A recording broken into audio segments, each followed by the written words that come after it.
Okay, so today we're going to talk about the Go GC. This is going to come out in a month, in 1.5 in August. And we think we've got this latency problem solved for you, and that's what we're going to talk about. So before we go on, I want to talk about my co-defendants and my friends. This is the Cambridge runtime team. Austin, this is a new hire. He's a very big-brained type of guy. Sitting also next to him is Russ, who we heard about this morning. I'm Rick Hudson, and David Chase just joined us a few months ago. So that's the team. And sometimes we have discussions about the other Go, the Go you play with a board and little pebbles. And sometimes those discussions in this way, the discussions about the language are much more amicable. So, okay. So let's talking about making Go go, okay? So we have this concept of a virtuous cycle, okay? It's an economic term. And basically it says that if we write software, and the software will be written in Go, then our dream is that when the next piece of hardware comes out from one of the hardware companies, that software, unchanged, will run better. Meanwhile, since we have this new great hardware, we're able to write better software. And we're going to create this virtuous cycle where every generation of hardware enables a new, better generation of software, which just gets better with the next generation of hardware. And that ran this industry for 30 years until about 2004. But as we all know, hardware people, they're still doing their jobs. They're putting 2x the transistors in the chip, but it's not giving us 2x the frequency anymore for good, solid physical reasons. But what we're noticing is if we've got more transistors, it's not translating into more cores, and Go is making a bet, more cores, better software. But the hardware folks will not put more cores in their hardware if the software isn't going to use them. So it's this balancing act of each other staring at each other, and we're hoping that Go is going to break through on the software side. So long term, Go wants to reestablish or establish this new virtuous cycle. Okay? Short term, we need to increase Go adoption. A lot of things that Russ said this morning on doing this. The number one barrier at a low technical level has been GC latency. Mostly it's described by our users as the GC's too slow, but it's really the GC takes too much of a pause. Okay. About a year ago, I was hired, and we said, well, how are we going to solve this problem? What are we going to do? And we're engineers. The first thing we did was we looked for a workaround. Okay, so, okay, maybe we can't solve this problem. We need a workaround. So let's go back to the basics. When's the best time to do a GC? Well, it's when nobody is looking, okay? So we're going to put a camera on the PC, and we're going to look at your eyes, okay? And when you look away, we're going to do a GC. And we think that there's enough time when you're looking away to slip that GC in. Well, I'm not sure that's what Google hired me for. They had another project that was about to fail, you know. So anyway, we said, okay, well, we can't follow their eyes, so let's distract them, okay? So the idea was to we'll pop up a network wait icon. We won't tell them what it is. We'll make them think it's the Wi-Fi. We'll stick waiting under it. They'll be happy as hell, you know. GC's not the problem. Okay, that's fine. But so those were the ideas. I'm not sure that Russ was approving of them, but we thought they were good. But the fact of the matter is, what we really wanted to do was to be honest, and we wanted to trade throughput for reduced GC latency. And I've had this ongoing discussion about throughput, and I'll just be real honest with you. We're going to make your program slower, not by much, okay? That's just a fancy way of saying that. But what we're going to give you is the number one thing you guys have been requesting, which seems to be reduced GC latency. And you'll see numbers further on showing how much we lost throughput. It's actually very little. And you'll see great numbers for latency. So latency.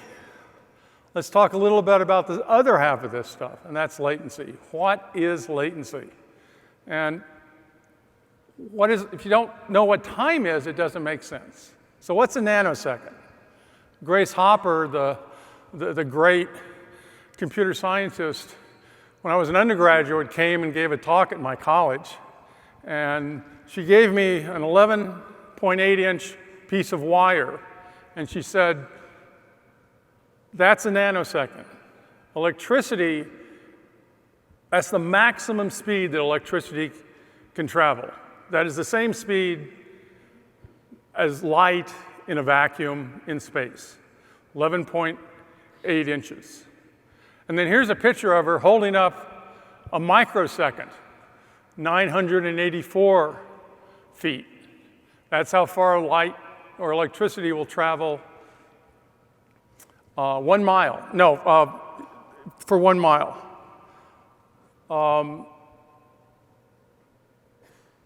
A microsecond, it'll travel for 984 feet. 5.4 microseconds, it'll travel for 1 mile. So you start talking about microseconds, you're talking about very, very short amount of time, okay? Get through the onion talk we saw this morning to get through the outer onion, that's hundreds of microseconds, okay? So let's talk about milliseconds, 1/1000th of a second, okay? If you want to read 1 megabyte, only 1 megabyte, that's going to take a whole millisecond if you've got an SSD. If you've got the old mechanical stuff where heads have to move, for Christ's sake, well, that's going to take 20 milliseconds to read a megabyte from that disk. Then let's get into the human stuff. There's this thing that psychologists call perceptual causality. That basically says if you do something with this hand and you see something with your eye, if you see it within 50 milliseconds, you perceive it as being caused by whatever you did. So if you move your mouse and the cursor moves in 50 milliseconds, you're happy as a clam. You figured that the cursor is moving because you're moving your mouse. Takes more than 50 milliseconds, you do what I do. You shake your mouse thinking for some reason that's going to help it. Don't know why we do that, but everybody does. Okay, 50 milliseconds up. You ping something across the country, you ping something across Denver. Yeah, that's going to take about 50 milliseconds. How long does it take you to blink your eyes? 300 milliseconds. Okay, so now that we have a concept of what a millisecond is, let's see how much GC we can do in a millisecond. So the first thing we did, we said, well, let's look at Java. These guys have 20 years on us, okay? But Java's different. Java's different than Go in a lot of ways, but I'm going to talk about how it's different to the memory system. First of all, we have thousands of Go routines. Java was invented in a time where you have tens of Java threads running on a single core. We have thousands of Go routines running on lots of cores. We use synchronization via channels. They use objects and locks. One of the big advantages, and I sort of fought to keep this on the slide, was that our runtime is written in Go. And that means that if the GC is causing the compiler problems, the guy in the next office comes over to me and says, the GC is causing the compiler problems. Let's figure out how to fix it. Okay, if I was writing in C, that wouldn't have been a problem. And that's what they're doing over in Java land. But the most important thing is that Go gives you control over spatial locality. So if you have some information and a bunch of backing store, like an array of floats, an array of char in the case of a string, you can actually put those in the same object and allocate the memory for them at the same time. That sticks these things together in memory. So no matter what happens to one part, it happens to the other part. And that's very valuable because now the programmer has control over that, where in the Java world, in the Lisp world, in the Smalltalk world, these would have been connected by a pointer. The garbage collector would be moving them around independent of each other. And that, as you can imagine, is going to cause all kinds of cache problems and greatly slow down your program. So the decision was, let's not go the Java route. Let's build a GC for Go, for the language Go, and let's get rid of this old stuff. And that's what we did. So all GCs have certain things in common. So for people not familiar with GC, to make the rest of the talk work, well, I'm going to go through a couple slides explaining the phases of the GC. So we have our heap over here, which is a bunch of objects connected with pointers. But during the scan phase, we have to figure out what pointers allow the application to get into the heap. And these pointers are located in your registers. You get direct access that way. Or in the backup of the registers, which is the stack, you get access that way. Or they're located in globals. And that's it. So if we know all the pointers in those locations, we know all the ways that the application program or the application Go routine can get into the heap. We gather these things during something called the scan phase. So that's one phase. The next phase is the mark phase. Straightforward. We take the pointers we gathered, we go to the heap, and we sort of do a transitive walk, and every time we run into an object, we mark it as being reachable from the program. And that's great. Now, the GC, if it had control of the world, it would just stop all the application threads, tell them not to bother it. It was busy doing important work. But we want these application threads to continue to run. And they're going to run around and they're going to start changing those pointers. And we're going to have to ask the application program to tell the GC, I'm changing a pointer. In this case, it allocates a new object and it creates a pointer to it. The GC had already marked that object as reachable. It'll never know about the green object. So in the mark phase, the program has to tell the GC. It uses something called a write barrier, okay, to inform the GC of what it's doing, and the GC has to take advantage of that and know about it. So, and that is more expensive inherently than simply stopping it and not letting it make those things. So these write barriers and this communication is what's going to slow things down a little bit. Okay, so the next phase, and this one's pretty simple. We've got all the objects marked. We'll just run through memory, and if something's not marked, we know it's free, and we'll let the application program reuse that space, and on and on. So, one slide. This is what we do. Okay, we start off with this write barrier turned off. We are letting the application run as fast as possible. It has to check to see if the GC has been disabled. If it has, it just goes ahead and slams a pointer into the slot that it wants to. The check is in an out-of-order machine. There's no dependencies. It'll just fly. You won't even notice it. It'll actually be very fast on modern hardware. At some point, we decide it's time to do a garbage collection.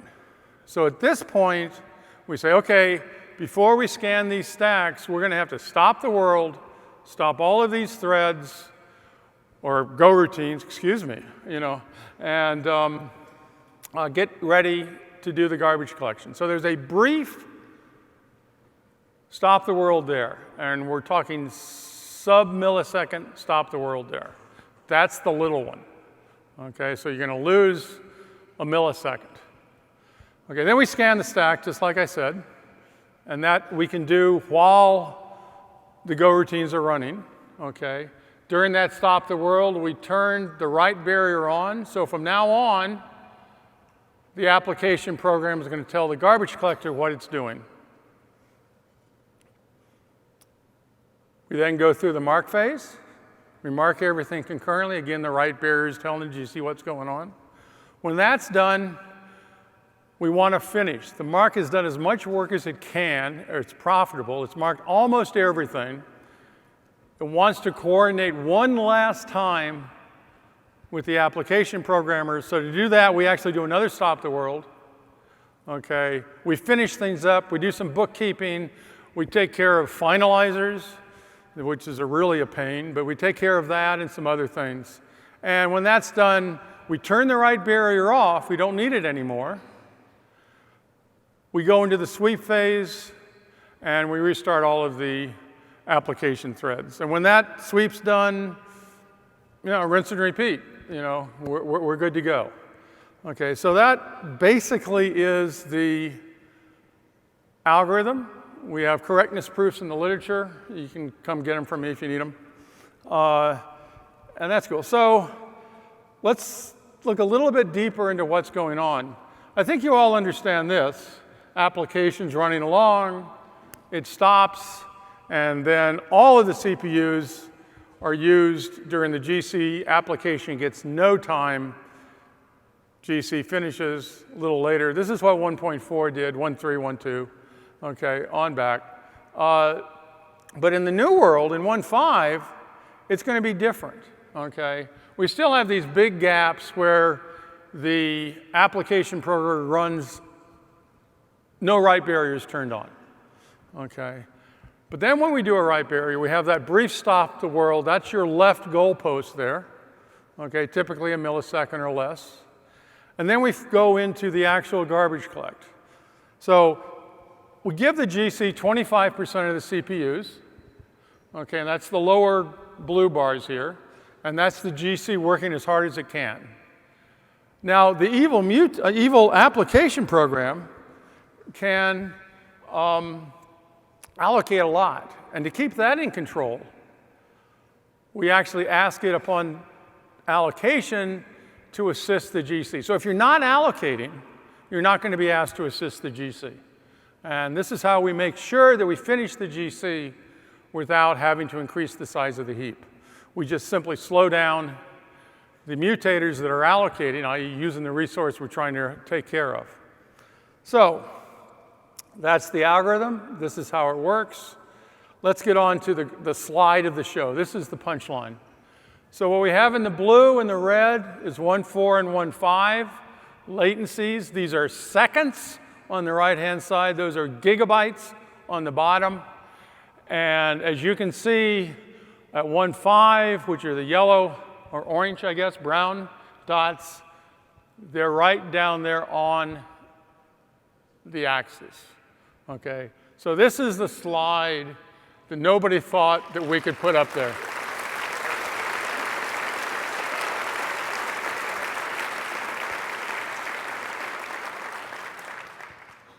Let's show how close that is to the bottom. Okay, so this is the garbage benchmark. Okay, now I just dropped that scale by 1,000x. Okay, so this is 1,000 better on the scale here. Okay, so and here we go. There's a couple thousand points done here. As you can see, they're all pretty much below 2 milliseconds. A couple stragglers. The OS people say they could well be my Unix box causing some of those. We don't know what they are, but we're not worried about them. You also might notice that there's a slope here.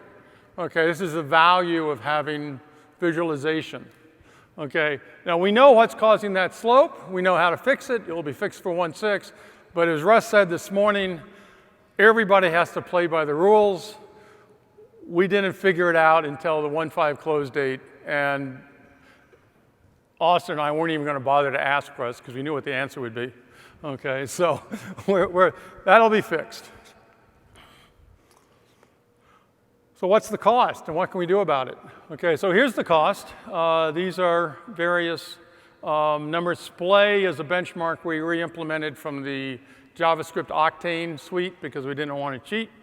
And if there's a lot, on the far left, we have like a 50% increase in the heap size over live heap, which is well below about half what the default is. The second set of pair of dots up and down are what the default 100% is. But if you increase it to 200, a little bit beyond, you really start to get the actual cost, the throughput cost, down low. So these are throughput numbers.